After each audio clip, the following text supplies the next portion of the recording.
stages of motherhood. Michaela Brown, and I am your Miss Fashionetta 2019. When day comes, we ask ourselves, where can we find light in this never-ending shade? The loss we carry, a sea we must wade. We brave the belly of the beast. We learn that quiet isn't always peace, and the norms and notions of what justice isn't always justice.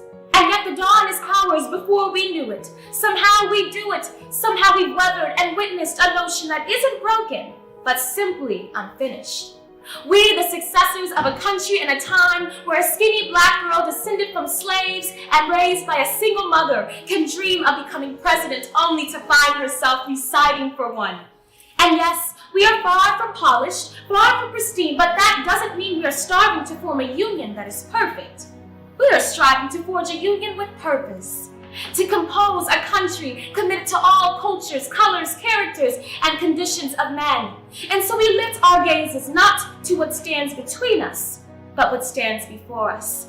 We close the divide because we know to put our futures first. We must first put our differences aside.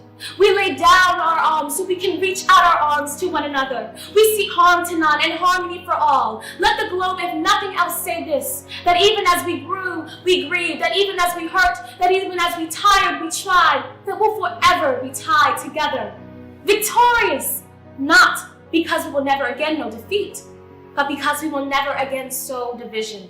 Scripture tells us that everyone shall sit under their own vine and fig tree, and no one shall make them afraid. If we are to look into our own time, then victory won't lie in the glade. But in all the bridges we've made, that is the promised glade, the hill we climb. If only we dare. It's because being American is more than a pride we inherit. It's the past we step into and how we repair it. We've seen a force that would shatter our nation rather than share it, would destroy our country if it meant delaying democracy. And this effort very nearly succeeded. But while democracy can be periodically delayed, it can never be permanently defeated. And this truth and this faith we trust, for while we have our eyes on the future, history has its eyes on us. This is the era of just redemption. We feared at its inception. We did not feel prepared to be in the heirs of such a terrifying hour.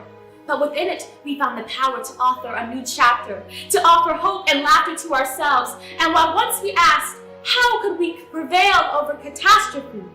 We now assert, how could catastrophe prevail over us? We will not march back to what was, but move to what shall be. A country that is bruised but whole, benevolent but bold, fierce and free. We will not be turned around or interrupted by intimidation, because we know our inaction and inertia will be the inheritance of the next generation. Our blunders become their burdens, but one thing is certain. If we merge mercy with might and might with right, then love becomes our legacy and change our children's birthright. So let us leave behind a country better than the one we're left with. Every breath from my bronze-pounded chest, we will raise this wounded world into a wondrous one. We will rise from the golden hills of the West. We will rise from the windswept Northeast, where our forefathers first realized revolution. We will rise from the lake-rimmed cities of the Midwestern states. We will rise from the sun-baked South. We will rebuild, reconcile, and recover. And every known nook of our nation and every corner called our country, our people diverse and beautiful will emerge battered and beautiful. When day comes, we step out of the shade, aflame and unafraid. The new dawn blooms as we free it.